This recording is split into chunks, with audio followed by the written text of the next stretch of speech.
tá aqui. Sabe o que vai dar força pra gente? O poder! Poder! Poder! Poder! Poder para o povo! Poder para o povo! Poder para o povo! Poder para o povo! E o poder do povo! E o poder do povo! Vai nascer o mundo novo! Vai nascer um mundo novo!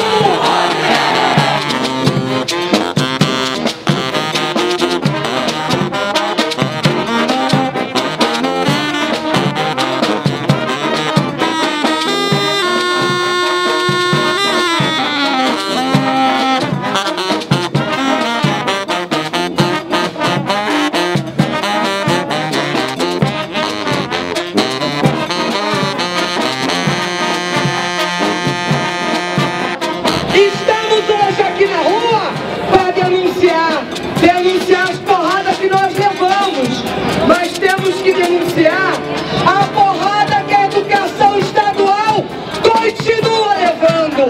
O governo do Sérgio Cabral e do Pezão fechou mais de 150 escolas.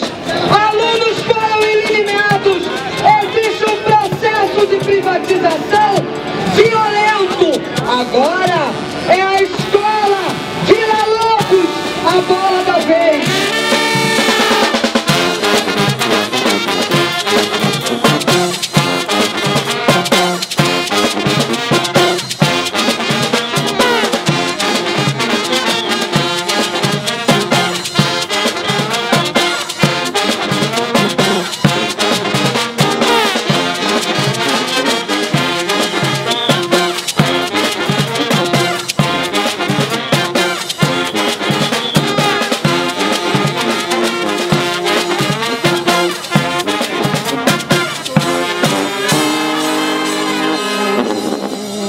Se vai entrar Dilma, se vai entrar Marina, se vai entrar o Aécio, todos eles vão cumprir o plano que o Banco Mundial e o capital financeiro têm para a educação pública.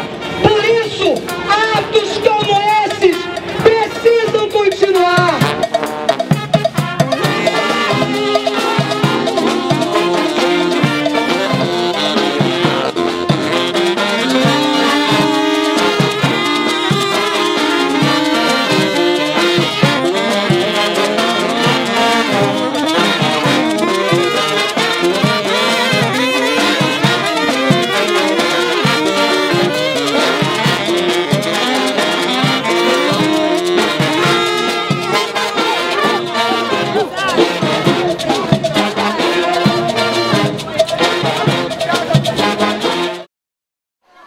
Isso daí vai estar no YouTube, o bagulho é geral acessar e postar no Face, postar no Twitter, pra espalhar mesmo, pra espalhar.